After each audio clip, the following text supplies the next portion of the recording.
할렐루야. 오늘도 하나님께서 주시는 말씀을 통하여 위로와 평안이 있으시길 간절히 소망합니다.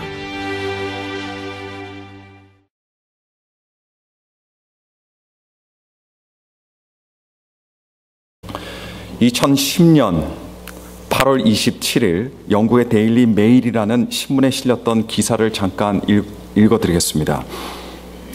의사가 물었습니다. 혹시 아기의 이름을 미리 정해두셨나요? 침대에 누워있던 산모 케이트 오그는 떨리는 목소리로 제이미라고 답했습니다. 의사가 돌아서며 안타까운 목소리로 말했습니다. 미안합니다. 제이미는 우리 곁을 떠났습니다.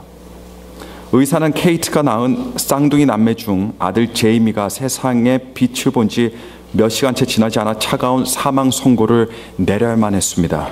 제이미는 임신 27주 만에 태어나 몸무게는 1kg도 채 되지 않았던 그런 상태였습니다. 미숙아로 태어난 아기는 얼마 지나지 않아 곧 숨이 멎어버리고 만 겁니다. 의사는 담요로 감싼 제이미의 작은 시신을 산모에게 건넸습니다.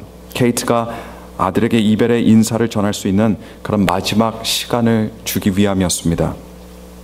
내 이름은 제이미야. 엄마가 너를 얼마나 사랑하는지, 너가 내 뱃속에 있을 때 내내 너를 생각하면서 너를 위해서 기도했단다. 참, 너에게는 에밀리라는 여동생이 있어. 더 이상 숨을 쉬고 있지 않은 아기를 꼭 품에 안은 케이트가 갑자기 환자복 상의를 벗었습니다. 그리고 아기의 몸을 감싼 담요도 벗겨냈습니다. 케이트는 축 처진 아기의 작은 몸을 따뜻한 가슴으로 꼭 끌어안았습니다. 그녀는 그렇게 2시간 동안을 눈물을 흘리면서 이미 숨이 멎어서 사망 선고를 받은 제이미를 안고 두드리며 마치 살아있는 아이를 대하듯 그렇게 계속 그 아이에게 이야기를 건넸습니다. 그런데 갑자기 아기의 몸에서 작은 움직임이 포착이 됐습니다. 제이미가 숨을 헐떡거리는 것을 느낀 케이트는 의사를 다급히 불렀어요. 의사는 숨진 아기의 반사의 행동일 뿐이라고 이렇게 설명했습니다. 그런데 케이트는 손가락에 모유를 찍어서 아기의 입가에 가져갔는데 그러자 숨을 헐떡거리던 제이미가 숨을 고르게 쉬기 시작했다고 합니다. 케이트는 하나님, 이게 대체 어떻게 된 일입니까? 이렇게 생각했다고 합니다. 순간 제이미가 작은 눈을 떴습니다. 그리고는 힘겹게 손을 뻗어 엄마의 손가락을 잡았습니다. 이를 지켜보던 의사는 혀를 차면서 이건 말도 안 돼, 믿을 수 없어, 이것은 기적이야, 이 말만을 반복했다고 합니다. 영국 일간 데일리 메일은 호주인인 어머니의 모성애가 가져온 이 기적 같은 이야기를 엄마의 2시간 따뜻한 포옹에 되살아난 미숙아, 이런 제목으로 사람들에게 전했습니다. 참 기적적이면서도 감동적인 그런 이야기입니다. 근데 가만히 생각해 보면 사실 우리가 죽었다 살아난 제이미들입니다. 성경은 우리 또한 마치 제가 방금 이야기해드린 제이미처럼 그렇게 축 처져서 죽어있던 사람들이라고 이렇게 말합니다. 죄와 허물로 죽었던 존재들이었다라고 이렇게 기록합니다. 하지만 이런 우리를 하나님께서 예수 그리스도를 통해서 살리셨다라고 함께 증언하고 있습니다. 우리들은 하나님께서 우리를 살리셨다고 잘 알고 있지만 과연 정말 어떻게 살리신 것인지에 대해서는 그것은 잘 모릅니다. 예수님께서는 우리를 어떻게 살리셨습니까? 바로 산모 케이트가 자신의 아기를 사랑으로 살렸듯이 하나님께서는 사랑으로 우리들을 살리신 겁니다. 우리가 살아나고 나서, 그리고 나서 우리를 사랑하신 것이 아닙니다. 우리가 어떤 공로를 세우고 나서 그리고 그 이후에 우리를 품어주신 것이 아닙니다. 우리를 먼저 품어주셨기 때문에, 우리를 먼저 사랑하셨기 때문에 이미 죽었던 우리의 영혼이 살아난 겁니다. 그래서 로마서 5장 8절에 우리가 아직 죄인 되었을 때에 그리스도께서 우리를 위하여 죽으심으로 하나님께서 우리에게 대한 자기의 사랑을 확증하셨느니라 라고 이렇게 말씀하고 있습니다. 예수님께서는 뜨거운 눈물이 있는 사랑으로 자신의 살이 찢어지고 그리고 자신의 피를 쏟는 그 사랑으로 이미 영적으로 죽어있던 우리를 자신의 가슴에 품으시고는 그렇게 우리를 살리신 겁니다. 하나님이 누구이신지 우리는 알아야 됩니다. 하나님께서 어떤 분이신지 우리는 알아야 됩니다. 그렇지만 그것만 아는 것으로는 너무나도 많이 부족합니다. 제임이라는 아이가 자신이 태어나는 과정에서 잠시 죽었다가 극적으로 다시 살아났다는 것만을 알고 있는 것으로는 그의 생명과 그리고 그 자신을 향한 어머니의 사랑의 마음을 충분히 알 길이 없습니다. 이해할 수가 없습니다. 제이미가 어떻게 다시 살아나게 되었는지, 누구의 품에서 다시 숨을 쉬게 되었는지, 죽었던 자신을 포기하지 않고 자기의 그 싸늘한 몸을, 그것도 2시간 동안이나 꼭 안고 있던 엄마의 사랑을 알아야 하듯이 우리가 과연 어디에서 그리고 어떻게 다시 우리의 영혼이 살아났는지를 알아야 합니다. 저와 여러분은 하나님의 가슴품 안에서 새로운 생명을 얻게 된 사람들입니다. 예수님의 헌신적이고 희생적인 사랑으로 다시 영혼의 호흡을 할 수 있게 된 사람이라는 사실을 여러분, 이 한 해가 다 지나가기 전에 다시 한번 생각하시고 기억하시는 여러분들 되시기를 바랍니다. 다시 말씀을 드리면 오늘은 한 해의 마지막 주일이 되는 날이에요. 올해인 2013년 우리는 많은 주일 예배들을 드렸지만 오늘 우리가 하나님께 드리는 이 마지막 주일 예배가 더 우리의 가슴과 우리의 가슴으로 하나님께 올려지는 그런 아름다운 사랑의 예배가 되기를 간절히 축원합니다. 오늘 본문 말씀 보시게 되면 아사 왕에 대한 이야기가 기록되어 있습니다. 구약시대의 유다 왕국에는 20명들의 왕들이 344년 동안 재위하면서 유다 왕국을 치리하고 있었습니다. 그 중에 제3대 왕인 세 번째 왕이 바로 오늘 우리가 읽은 아사 왕입니다. 이 아사 왕은 남유다 초창기에 나라를 부강하게 만들었던 성군들 중 한 사람으로 이스라엘 역사에서 평가를 받고 있는 그런 사람입니다. 오늘 우리가 읽은 본문 말씀은 이런 아사 왕이라는 사람을 처음으로 소개하고 있는 부분인데요. 근데 그를 소개함에 있어서 본문은 우선적으로 그의 이름을 먼저 알려주고 나서 그리고 나서 그에 대한 설명을 하기 시작합니다. 그런데 성경이 과연 아사의 어떤 점을 가장 먼저 거론을 하면서 그에 대한 이야기를 전개해 나갈까요? 보통 다른 사람에 대해서 처음으로 소개하거나 이야기할 때 가장 먼저 거론되는 이야기들이 아마도 둘 중에 하나가 되지 않을까, 저는 그렇게 생각해 봅니다.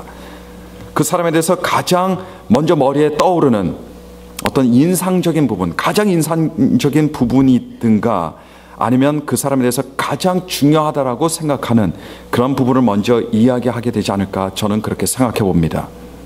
성경이 아사왕에 대해서 설명함에 있어서 과연 아사왕의 어떤 것에 대해서 이야기를 먼저 시작하고 있을까요? 그것은 우리가 읽은 본문 중에 2절에 나오고 있습니다.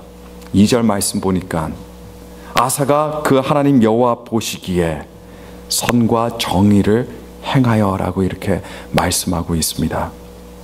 자, 성경이 아사에 대해서, 이 한 사람 아사 왕에 대해서 가장 먼저 언급을 하고 있는 부분, 그것은 하나님의 눈에 비춰진 아사의 모습이었습니다. 그리고 뒤따라 나오는 이야기는 하나님 눈에 비춰진 아사의 모습에 대한 구체적인 설명들이라는 것을 우리는 알 수가 있습니다. 여러분, 왜 성경이 하나님 눈에 비춰진 아사의 모습에 대해서 먼저 이야기를 꺼냈을까요? 왜냐하면 사람에게 있어서 그것이 가장 중요한 것이기 때문입니다. 사람이 취직을 하기 위해서 입사 면접을 보게 되면 면접원들이 물어보는 질문들이 어떤 질문들이 나올지 아무도 모르겠지만 한 가지 확실한 것은 그 질문들 모두가 면접을 보는 그 사람의 업무 능력과 업무 자격 또는 지원자의 업무에 합당한 조건들을 알아보기 위한 질문들이 된다는 겁니다. 왜냐하면 회사에는 한 사람을 볼 때에 회사에 기여할 수 있는 그런 업무 자질 또는 업무 능력을 보는 것이 가장 중요한 일이기 때문입니다. 한국의 경우 학생이 대학 입시를 볼 때 학교 측에서는 무엇을 먼저 봅니까? 인격이나 인성을 먼저 보는 게 아닙니다. 재능을 보는 것이 아니에요. 그 지망생의 성적을 먼저 봅니다. 다른 것 보지 않습니다. 왜냐하면 한국은 성적별로 학생을 뽑기 때문입니다. 어떤 한 사람이 오케스트라에 지원을 합니다. 그래서 오디션을 보게 됩니다. 그 자리에서 면접관들이 보는 것이 무엇일까요? 그 지원생이 얼만큼 자기의 악기를 잘 다루는지를 보게 됩니다. 다른 것 보지 않습니다. 성경을 보시면 많은 왕들에 대한 기록들이 있습니다. 그리고 그들에 대한 아주 정직한 평가들이 함께 수록되어 있습니다. 하지만 우리가 기억해야 할 사실은요, 성경에 나온 왕들에 관한 평가는, 모든 평가는 왕들의 행정 능력, 왕들의 국정 운영 능력, 위기 관리 능력, 이런 것들에 있지 않습니다. 이런 평가들은 누가 하는 겁니까? 그것은 사람들이 하는 것들입니다. 동시대나 후대시대의 사람들이 왕의 여러 능력들과 정책들, 그 지도자의 이런 모습들을 평가합니다. 하지만 성경이 중요시하는 평가는 사람들의 평가가 아닙니다. 성경이 중요시하게 다루는 것은 바로 그 사람에 대한 하나님의 평가입니다. 유일한 평가입니다. 사람들은 크게 두 부류의 사람들로 나눠볼 수가 있어요. 어떤 사람들은 사람들 앞에서 살아가는 인생을 살아가는 반면에 어떤 사람들은 하나님 앞에서 그 자신의 인생을 살아갑니다. 다른 말로 표현하자면요, 어떤 사람들은 사람들을 보면서 살아가지만 어떤 사람들은 하나님을 보면서 살아갑니다. 이스라엘의 초대 왕이었던 사울은 사람들을 보면서 살아간 사람입니다. 젊은 다윗이 혜성처럼 나타나서 공경에 빠져있던 이스라엘을 구하고 승승장구하여 사람들의 영웅이 되었습니다. 이때 사울이 무엇을 보았냐면 다윗을 환호하던 이스라엘 백성들을 보았습니다. 사람들을 보았습니다. 한 나라의 왕이었음에도 불구하고 사람들을 보며 살아가기 시작하니까 그의 마음에 큰 시기와 질투로 가득 차게 되고 그 결과 그의 마음이 하나님께로부터 점점 더 멀어지기 시작했습니다. 그리고 하나님께서는 사람들을 바라보며 사람들 앞에서만 자신의 인생을 살아가던 한 사람 사울을 버리시게 된 겁니다. 사람들 앞에 살아가면서 타인들에 대한 의식으로만 살아가는 사람들은 하나님을 볼 수가 없습니다. 그리고 사람들을 보면 볼수록 점점 더 하나님께 멀어지게 되어 있습니다. 반면에 하나님 앞에 살아가는 사람들은 항상 하나님을 의식하며 살아갑니다. 그러다 보니까 이 세상 일들, 별의별 일들이 다 일어나도 자신의 인생에 그 일들에 엉키거나 얽혀지질 않습니다. 대신 하나님께서 의도하신 그 선하신 의도대로 그의 인생이 자꾸만 앞으로 나가게 되는 겁니다. 오늘 본문의 아사 왕은 하나님 앞에서 살았던 왕이었습니다. 백성들을 생각하고 나라 일들을 생각하면서 정치를 하고 그리고 나라를 치리했지만 그러나 아사 왕은 하나님을 보면서 살았습니다. 그 결과 2절에 성경은 그에 대해 평가하기를 아사가 그 하나님 여호와 보시기에 선과 정의를 행했다라고 이렇게 말하고 있는 겁니다. 아사 왕이 하나님 보시기에 선과 정의를 행할 수 있었던 것은 그가 자기의 인생을 사람들 앞이 아닌 하나님 앞에서 살았기 때문이었습니다. 우리 기독교인들이 놓치고 있는 것이 여러 가지가 있겠지만 그 중에 하나가 여기에 있습니다. 아니, 잘못 생각하는 것이 한 가지가 있어요. 그 결과 우리가 잘못 구하고 그래서 잘못 기도합니다. 그것이 무엇일까요? 바로 하나님의 임재하심을 구하는 일입니다. 우리가 보통 어떻게 기도합니까?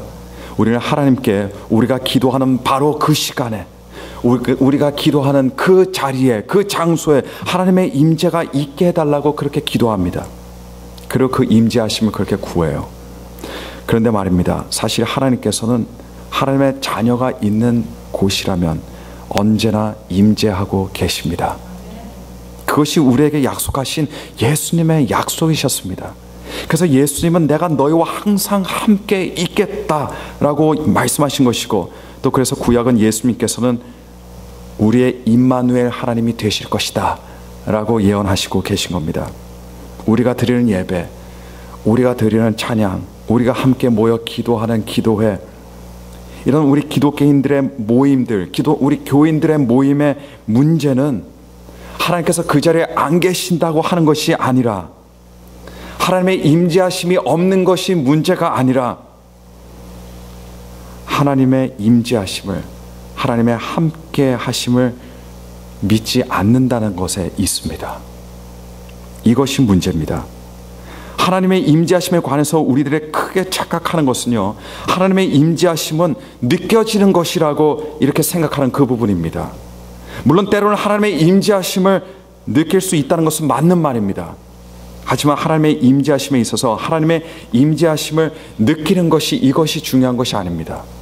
왜냐하면 우리의 느낌이 어떻든 간에 하나님의 임재는 언제나 있기 때문입니다. 하나님의 임재하심, 그것은요, 느끼는 것이 아니라 그것은 인정하는 것입니다. 그것은 느끼는 것이 아니라 그것은 여러분 믿는 것입니다. 하나님의 임재는 짜릿한 기분으로 알게 되는 것이 아니라 그것은 우리가 의식함으로 확신하게 되는 것이, 이것이 바로 우리 하나님의 임재하심입니다. 그래서 우리는 임재의식이라고 하지 임재감정이나 임재느낌이라는 말을 사용하지 않는 겁니다. 현실의 사람들은 분위기 속에서 성령을 통하여 예수님의 임재하심을 느끼려는 이런 경향이 굉장히 다분합니다. 그래서 뭐가 중요해집니까? 분위기가 중요해집니다. 그러나 우리를 위해서 십자가에 달려 돌아가셨고 오늘 이 시간에도 우리를 사랑하시면서 성령을 통해서 우리와 함께 하시는 예수님의 임재는 분위기가 아니라 믿음의 확신으로 의식되어져야 하는 겁니다. 여러분, 좋은 예배가 어떤 예배일까요? 예배가 되기 위한 가장 중요한 것이 무엇입니까? 그것은 하나님의 임재에 대한 확신과 믿음입니다. 하나님 임재에 대한 의식입니다. 찬양팀은 하나님의 임재의식을 가지고 임재하신 하나님의 영광을 위해서 회중들을 찬양으로 하나님께 인도할 때 바로 그때 훌륭한 찬양팀이 되는 것이고 하나님께서 기뻐하시는 찬양팀이 되는 겁니다. 성가대는 사람들 앞에서 노래를 열심히 연습해서 잘하는 것이 아니라 온 회중을 대표해서 정성으로 준비한 찬양을, 하나님 받으시기에 합당한 아름다운 찬양을 바로 이 자리에 임하여 계시는 하나님께 올려드릴 때에 바로 그때 훌륭한 성가대의 역할을 다하게 되는 겁니다. 설교자도 마찬가지입니다. 설교자는 임재하신 그 하나님의 마음과 하나님의 뜻을 말씀을 통해서 하나님의 임재 속에 있는 성도들에게 선포하는 일을 하는 사람이 바로 이 사람이 설교자가 되는 겁니다.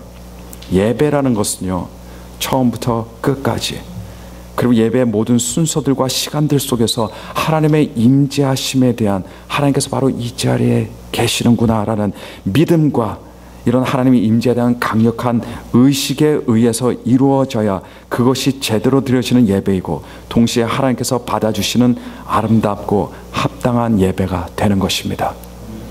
이런 하나님의 임재의 의식이 있는 사람들은 여기에 아무리 많은 사람들이 있다 하더라도 그 사람들이 눈에 먼저 보이는 것이 아닙니다. 이 자리에 들어오면 먼저 하나님께서 마음의 눈을 통해서 보여지게 되는 겁니다. 먼저 십자가가 우리의 마음에 다가오는 것, 바로 이것이 예배자의 첫 발걸음이 되는 겁니다. 아무리 예배를 드려도 이런 하나님 임재에 대한 믿음 없이 그리고 의식 없이 드려지는 예배는, 이거는 아무리 많은 순서가 있고 아무리 아름다운 어떤 프로그램이 있다 해도 그것은 예배가 될 수가 없습니다. 요즘 말로 한다면 하나님께 예배를 드리면서도 하나님을 투명인간 취급하는 것밖에 되질 않습니다. 성령님의 임재에 대한 믿음, 성령님의 임재하심에 대한 의식이 없는 예배는, 이거는 드려지는 것이 아니라 이것은 구경하는 겁니다. 인도하는 사람들을 구경하는 것이고 관람하는 겁니다. 그래서 그 예배가 드려지는 것이 아니라 그 예배는 보는 것으로 끝나게 되는 겁니다. 아사 왕은 사람들 앞이 아니라 하나님 앞에서 자신의 삶을 살았습니다. 정치를 하고 치리를 해도 사람들 앞이 아닌 하나님 앞에, 그리고 하나님을 의식하며 살았습니다.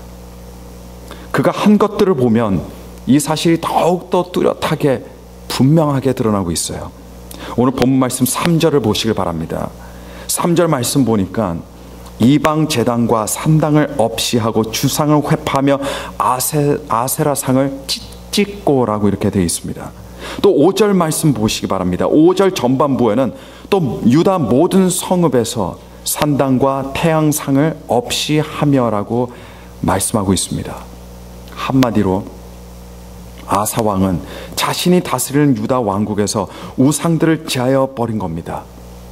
왜냐하면 하나님 앞에 살아가던 아사 왕, 하나님을 의식하며 살아가던 아사 왕은 하나님과 이방 우상을 같이 동시에 섬길 수 없었기 때문입니다.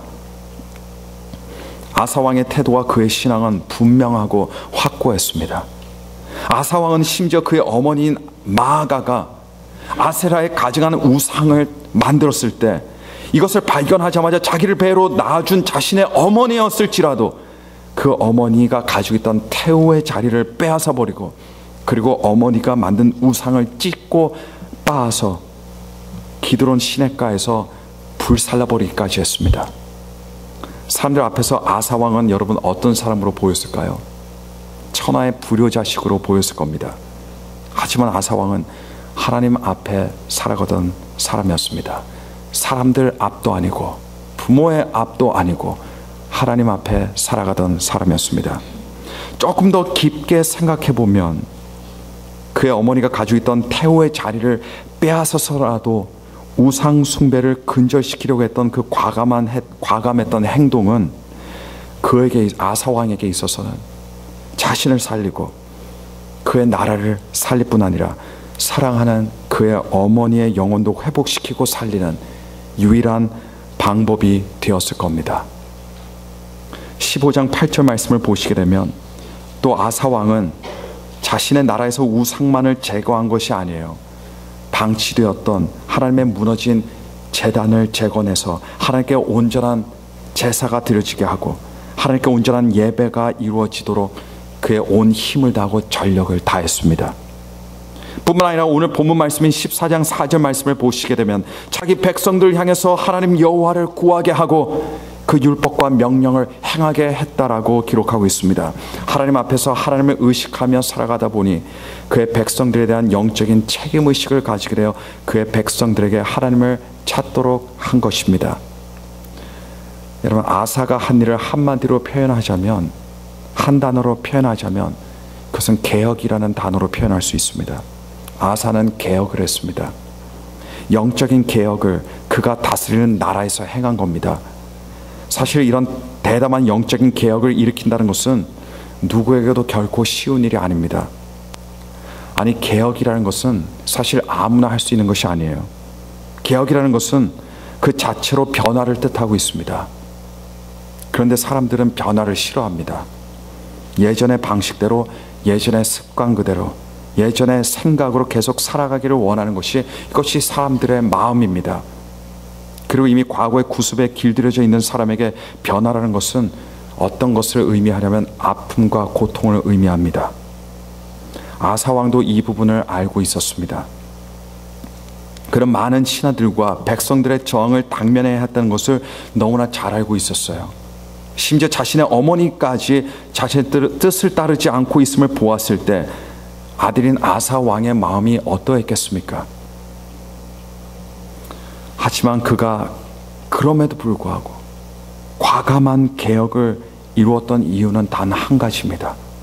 아사 왕은 사람들 앞에서 인생을 살아갔던 것이 아니라 하나님 앞에서 그의 인생을 살아갔기 때문이었습니다. 사람들을 보았더라면 시도조차도 하지 못할 일이었습니다. 사람들을 보았더라면 어머니 때문이라도 포기할 수밖에 없던 일이었습니다. 또 어쩌면 어렵고 쉽지 않은 상황을 보면서 왜 자신이 하는 일에 하나님의 임재가 없는 것일까, 이렇게 생각했을 수도 있습니다. 하지만 아사 왕의 신앙은 어떤 신앙이었어요? 그는 하나님 앞에 살아가던 신앙인이었습니다. 하나님의 임재하심을 느끼려는 것보다는 그것을 믿고, 그리고 그 거룩한 의식 속에서 살아가던 신앙을 가지고 있던 사람이 아사 왕이었습니다. 하나님의 임재에 대한 느낌은 하나님의 임재에 대한 확고한 믿음과 의식 뒤에 따라 나오는 감정이 되어야 되지, 반대로 느낌이 먼저 오고 나서 그 뒤에 믿음과 임재 의식이 따라 나온다고 한다면 그것은 여러분 결국은 분위기에 휩싸인 일시적인 감정이 될 뿐인 것으로 결코 오래가지 못합니다. 그리고 그러다 보면 계속 사람들은 무엇을 추구합니까? 실제적인 하나님의 임재를 추구하는 것이 아니라 그 느낌만을 추구하며 살아가게 되는 겁니다. 오늘 우리가 함께 살펴보는 아사 왕에 대한 본문 속에는 굉장히 중요한 단어가 한 가지가 나오고 있어요.